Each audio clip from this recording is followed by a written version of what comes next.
Hello students, आज आपका नया चैप्टर मैग्नेटिज्म एंड मैटर का टॉपिक करते हैं मैग्नेटिक फील्ड लाइंस। पहली बात, मैग्नेटिक फील्ड लाइंस क्या होती हैं? जैसे इलेक्ट्रिक फील्ड लाइंस होती हैं, इलेक्ट्रिक फील्ड लाइंस कैसी लाइंस थी? Imaginary lines. ये भी कैसी होती है? इमेजिनरी। वहाँ क्या माना जाता है कि आप प्लस क्यू चार्ज को फ्री छोड़ दो, जहाँ जाएगा वही डायरेक्शन इलेक्ट्रिक फील्ड लाइंस की होगी।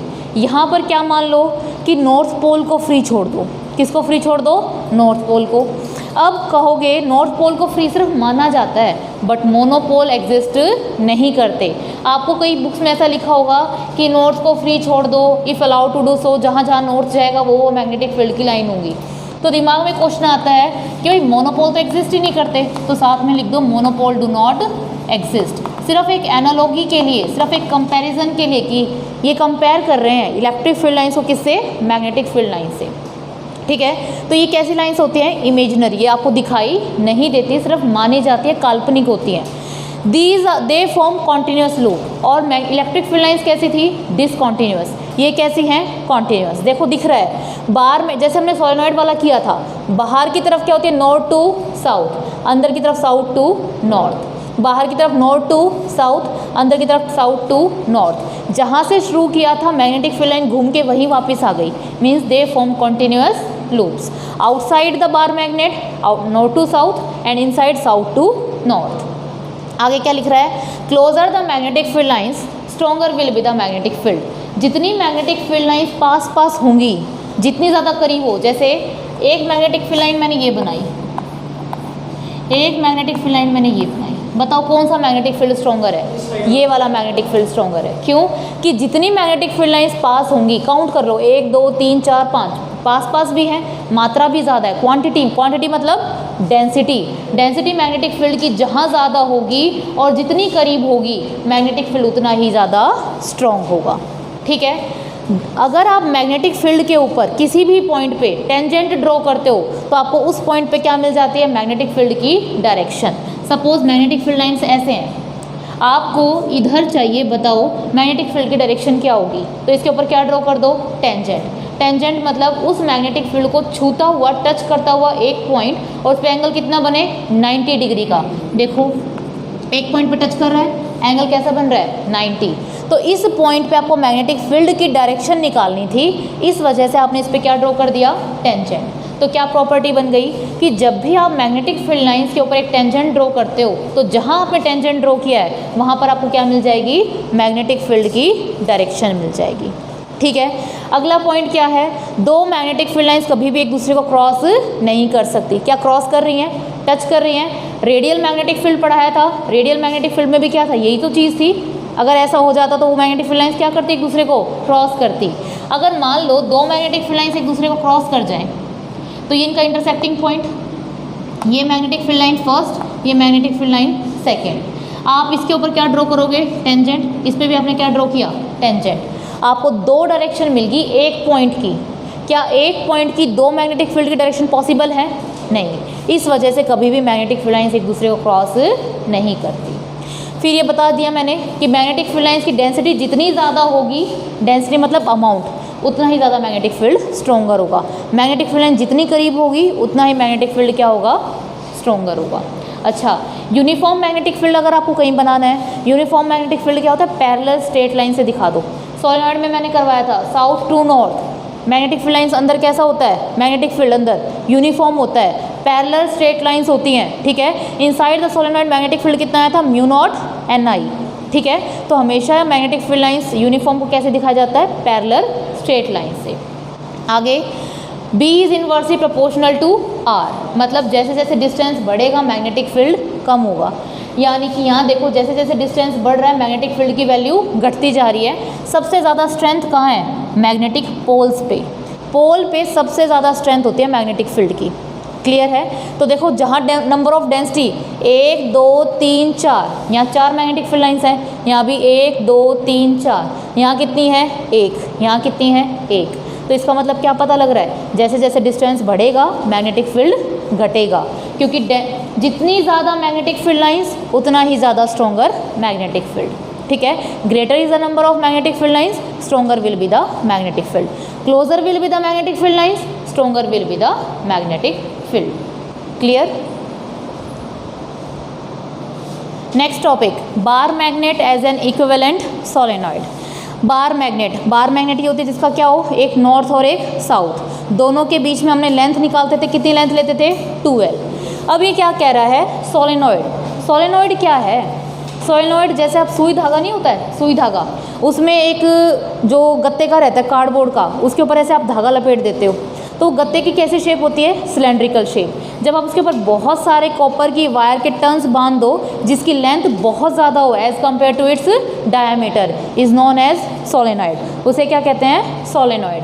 मान लीजिए ये आपके पास एक कार्डबोर्ड टाइप का सोलेनॉइड का शेप है जिसमें बहुत सारे कॉपर की वायर के टर्न्स बंधे हुए हैं, ठीक है। अगर कॉपर की वायर के टर्न्स हैं तो मैंने आपको बताया था कॉपर की वायर के टर्न्स कैसे होनी चाहिए, इंसुलेटेड, मतलब उसके ऊपर प्लास्टिक की कोटिंग होनी चाहिए, ऐसा नहीं कि प्लास्टिक की कोटिंग हटा दी। नंबर ऑफ टर्न्स बंधे हुए हैं, ये इसका क्या है, सेंटर। बार मैग्नेट से कंपेयर करना है तो आपको पता है बार मैग्नेट की कंप्लीट लेंथ हम कितने लेते थे, 2L, सेंटर से इधर लेंथ L, सेंटर से इधर लेंथ L। मैंने डिफाइन कर दिया N क्या है, नंबर ऑफ टर्न्स। क्या डिफाइन किया, नंबर ऑफ टर्न्स। एक होता है छोटे वाला n, small n, number of turns per unit length, तो क्या बोलोगे इसे, number of turns per unit length. इसे फिर से पढ़ के देखो, number of turns per unit length, यानी कि एक लेंथ की से एक लेंथ में कितने नंबर ऑफ टर्न्स है, उसे क्या कहते हैं, स्मॉल n। मान लो इसमें करंट फ्लो कर रहा है I डायरेक्शन, ये है, इसमें भी करंट फ्लो कर रहा है ये। अब क्या करना है, आपको टॉपिक याद है, मैंने एक्सिस वाला टॉपिक करवाया था कि भाई अगर आपको एक्सिस पे निकालना है तो आप उसके अंदर एक क्या कंसीडर कर लो, एक एलिमेंटल पार्ट कंसीडर कर लो। एलिमेंटल पार्ट कंसीडर करोगे, आपको दिखने के लिए तो दिख कैसा रहा है, बार मैग्नेट की शेप जैसा, पर आप सोच के देखो कॉपर कैसे करके टर्न्स बंधे हुए हैं, उसके अंदर एक पार्ट कंसीडर करोगे तो कैसा पार्ट है वो, सर्कुलर पार्ट। सर्कुलर पार्ट मतलब एक कैसा है, रिंग टाइप का है। कंसीडर एन एलिमेंटल पार्ट, आपने एलिमेंटल पार्ट कंसीडर किया और वो एलिमेंटल पार्ट कैसा है, रिंग शेप का।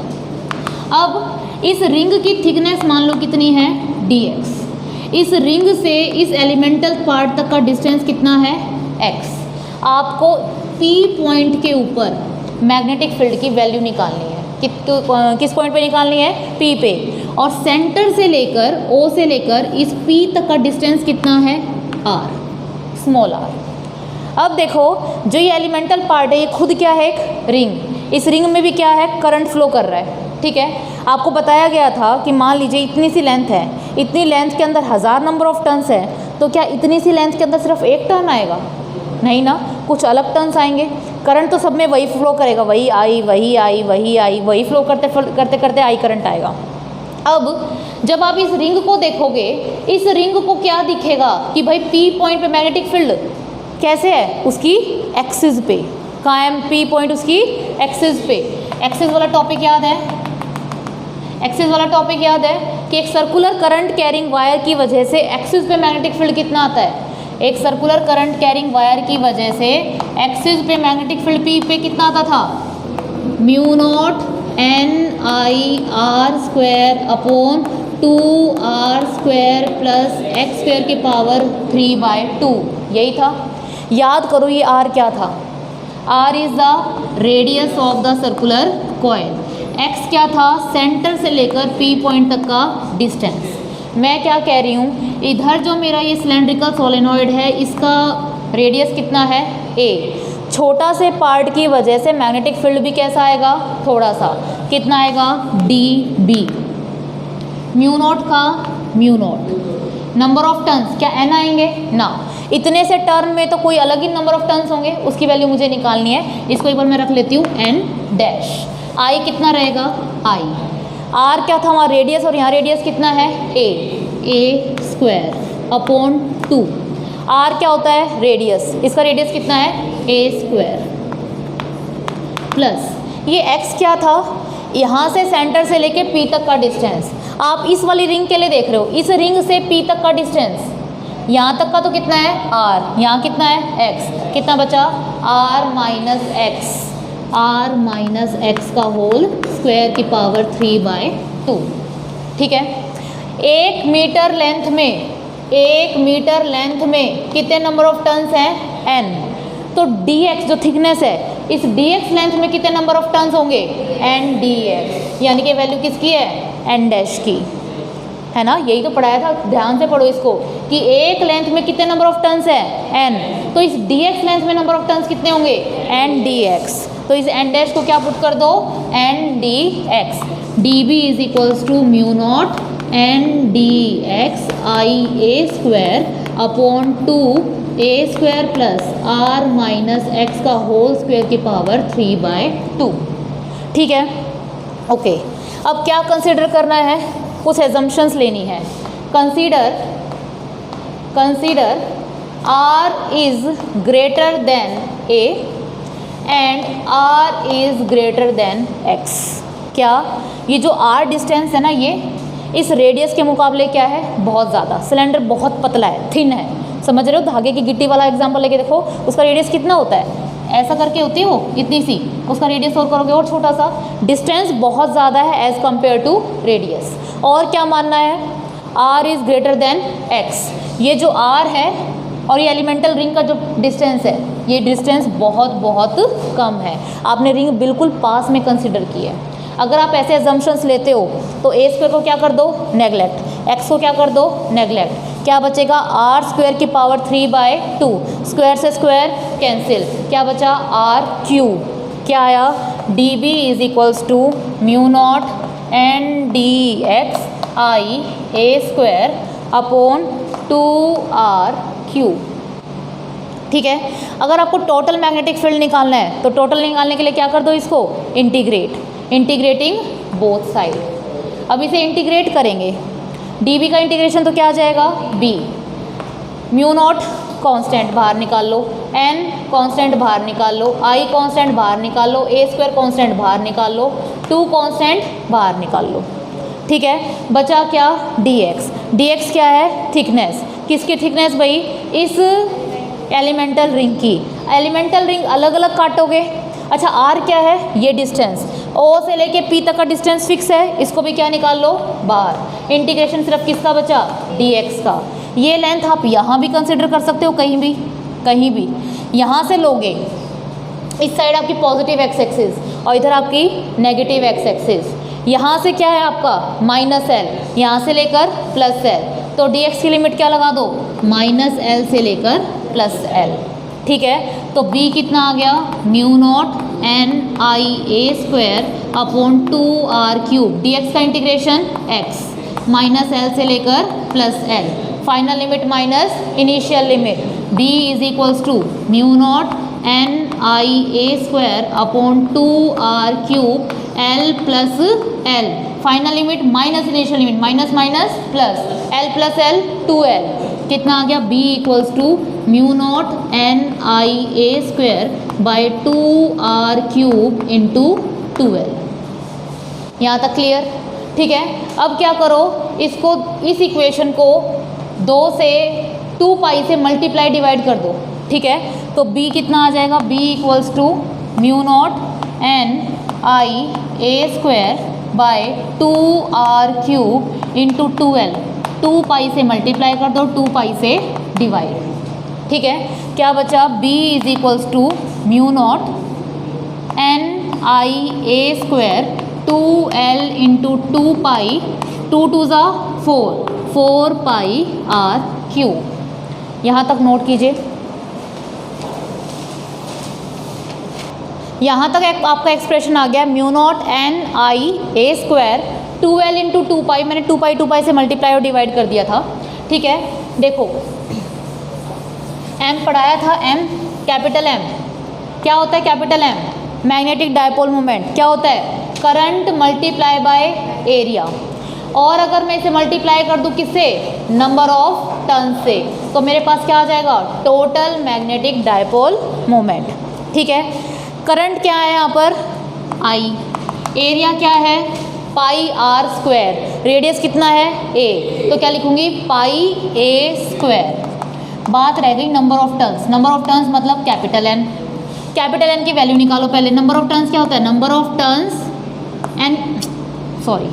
N क्या होता है, number of turns per unit length. Number of turns निकालने हैं आपको। लेंथ कितनी है पूरे इसकी, L प्लस L 2L। तो नंबर ऑफ लेंथ n की वैल्यू कितनी आई आपके पास, n इंटू 2L। क्या इस n को मैं इस n से रिप्लेस कर दूं तो कितना आ जाएगा, m is equals to i into pi a square into n into 2L। आओ इस एक्सप्रेशन में, n into 2L, n into 2L pi a square i, pi a square i. ठीक है, क्या बचा यहाँ से, b equals to 2 mu naught, इस पूरे की जगह क्या लिख दो अब, m upon 4 pi r cube. ये रिजल्ट आया।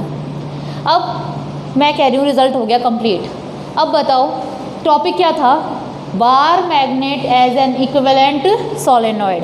क्या कंसिडर किया, बार मैग्नेट की लेंथ कितनी थी 2L, सोलेनॉइड के नंबर ऑफ टर्न्स मान के इसे कंपेयर कर लिया। कहोगे मैम इसका फ़ायदा क्या हुआ, कैसे पता लगा एक बार मैग्नेट इक्विवेलेंट सोलेनॉइड का काम किया। अब की बार आपका सिलेबस डिडक्ट कर दिया गया है एक्सियल लाइन और इक्वेटोरियल लाइन। आपको याद है इलेक्ट्रिक फील्ड में एक टॉपिक था, एक्सियल लेंथ पे निकालो और इक्वेटोरियल पे निकालो। ये जो रिजल्ट आता है ये बार मैग्नेट के एक्सियल लाइन का रिजल्ट है। किसका रिजल्ट है ये, this is equivalent to find magnetic field on the axis of a bar magnet. अब बताओ सोलेनॉइड का रिजल्ट किसका आ रहा है, बार मैग्नेट जैसा, तो क्या बार मैग्नेट सोलेनॉइड की तरह एक्ट नहीं करेगा, करेगा ना। तो टॉपिक कंप्लीट हो गया, bar magnet as an equivalent solenoid. Clear है स्टूडेंट्स, किसी को डाउट।